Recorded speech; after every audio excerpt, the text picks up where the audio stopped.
Во Националната установа Завод и музеј во Битола се одржа предавање на тема Холандската медицинска мисија на доктор Хенри ван Дајк во Битола во Првата светска војна.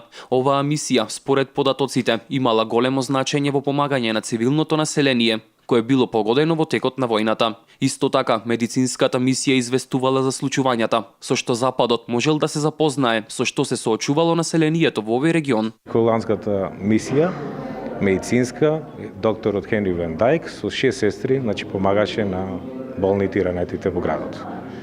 За таа цел тој испраќаше извештај и до холандските весници кои што беа детално запознаени за таа катастрофална ситуација и состојба во градот која беше за време на војната. Предавањето го одржа Џон Стинен, голем влюбеник во историјата, посебно во периодот од двете светски војни. Стинен истакна дека во неговите истражувања успел да стигне до податоци за работата на доктор Ван Дајк во Битола. Of course, as most people will know, Како што се знае, во 1915 година Битола беше окупирана од бугарите тогаш, повторно беше ослободена од сојузничките сили подоцна, тука беа французите, италијаните и србите, и кога беше ослободена од сојузниците, тогаш во градот имаше само воена администрација, така што немаше услуги кои што им беа достапни на граѓаните, на цивилното население. Така што холанѓаните ја држа единствената болница која што работеше за цивилното население во Битола.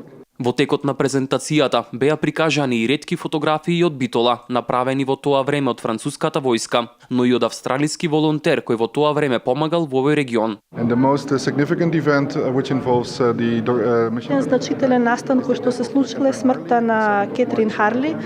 Таа била сестра на високо рангиран офицер на британската армија, господин Френч, и таа била исто тука на своја хуманитарна мисија, така што за време на едно од бомбардирањата на Битола таа ќе загине на таа мисија. Холандските лекари ќе се обидат да ја помогнат, меѓутоа било предоцна за неа. Така што тоа е еден позначаен настан од тоа време. Предавањето во Битола се одржа по повод 100 годишнината од Првата светска војна.